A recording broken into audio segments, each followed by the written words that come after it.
The Victorian opposition leader Matthew Guy is defending the pre-selection of a candidate with anti-abortion views in Melbourne's west. Our Victorian political reporter Simon Love is live from Tarneet in the city's west. Simon, quite the political battleground out there. Certainly is, Tom. There are some interesting seats that are up for grabs at this November's state election. The one here, Tarneet, where I'm standing now, well, Matthew Guy has just been standing up with the very successful local soccer team, Western United, including their coach, premiership-winning coach, John Aloisi, pledged $100 million for a new rectangular stadium here in the Greenfield site. Planning shows that this area could be quite busy with homes in the next 10 years. So Matthew Guy believes it's fertile political ground. The next seat along is actually the State Treasurer Tim Pallis's seat of Werribee. But Matthew Guy has come under fire after the Liberal Party pre-selected a new candidate in the upper house, Moira Deeming, who has got quite extreme anti-abortion views that she's made known before being pre-selected.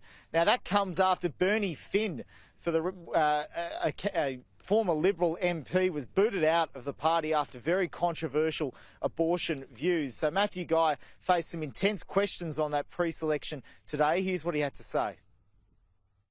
I'm not interested in comments she's made in the past. I'm interested in what she's doing as a candidate, and all of us in the Liberal Party are committed to making sure that this precinct gets built, that we've got good representation in the western suburbs, and more the point, that the West is not ignored. She's a councillor in the West, done a lot of work in strategic planning in Melton, just like the Wyndham Council's done the same.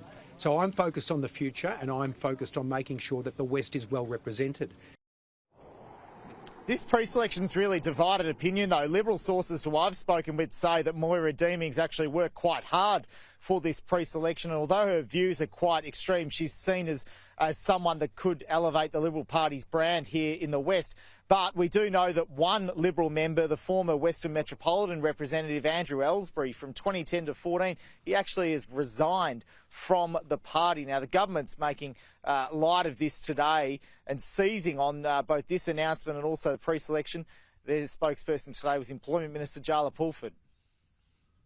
It's a pretty interesting choice of Matthew Guy to go and stand shoulder to shoulder with his new controversial candidate so very soon after her endorsement. I'm sure they've got a lot in common. I mean, the fact is this is somebody who shares Matthew Guy's views on things like abortion, and I'm sure they've got plenty to talk about.